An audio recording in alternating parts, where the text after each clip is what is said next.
Indiana has over 3,800 miles of Class I railroad tracks, the majority operated by CSX and Norfolk Southern Corporation. As the crossroads of America, our rail industry is one of the busiest in the nation, holding true to our nickname as the Crossroads of America, moving over 328 million tons of freight annually. According to the 2018 Indiana State Freight Plan, our state ranks 9th in the U.S. for railroad miles, yet that same year we ranked 6th in the nation for railroad crossings. As Mr. Morris says in his written testimony, we're now number 5. Safety is the major concern. The city of Rushville, in my district, has a population of 6,000 people. When a freight train stops at one of their main crossings, it splits the town in half.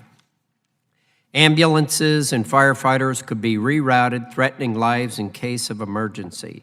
Mr. O'Shea, as you noticed, 10 minutes could mean zero chance to save a life, as it does in your community where my grandfather and grandmother lived for many years. In Muncie, Indiana, the Tillotson crossing splits a local neighborhood from Westview Elementary School, and you're not going to believe this, but maybe you can. I have received calls from constituents and local officials in Muncie who have witnessed children climbing under and around the train to get to school. I'm sure we can all agree that that's a major safety concern.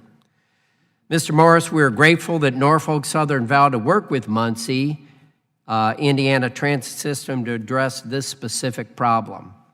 In addition, I'm pleased that in Rushville, CSX joined a task force with local officials to reduce stoppages and the impact on their community.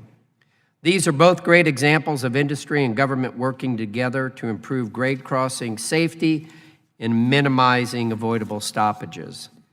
Mr. Morris, I appreciate that you highlighted Indiana's local tracks rail overpass program, a public-private partnership grant program created by Governor Holcomb in 2017 to enhance railroad intersections with local roads. Regardless of these ongoing efforts, my office, and I know my colleague and fellow Hoosier Representative Carson, our offices are inundated with calls about problems that our constituents encounter in rural communities. Mr. Morris, in your testimony, you agree there is more to be done, stating the rail industry is not satisfied either. With population size among the grant eligibility criteria, small towns like Rushville will likely never qualify for local tracks or Section 131 funding like LA or Chicago.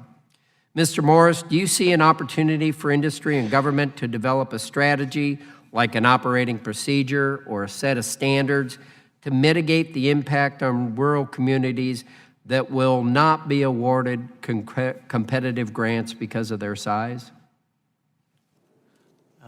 Thank you, sir. Yes, sir, I do. And I mentioned we have about 24,000 grade crossings on Norfolk Southern.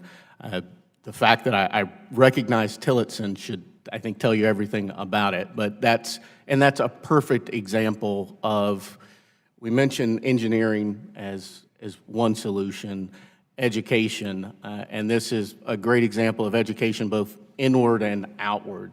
That was a situation where we were actually able to kind of take that feedback, look at the operation, get a sense of what was creating the issues, and by adjusting the locations of pickups and setouts of customer freight on 2 trains operating in the area, adjusting some of the timing of some of our more irregular local trains that were operating on less of a scheduled time, we think that we have addressed that issue. But I think that's a perfect example of where it goes to, some of these issues really, they start to get very complicated because it can create a cascading effect if you're trying to fix it by pulling on the wrong lever. And that was a perfect example of getting kind of the safety people, our operating folks together and saying, hey, what gives? And You should see that decrease. But perfect example of education works both ways. Thank you all for being here. Mr. Chairman, I yield back.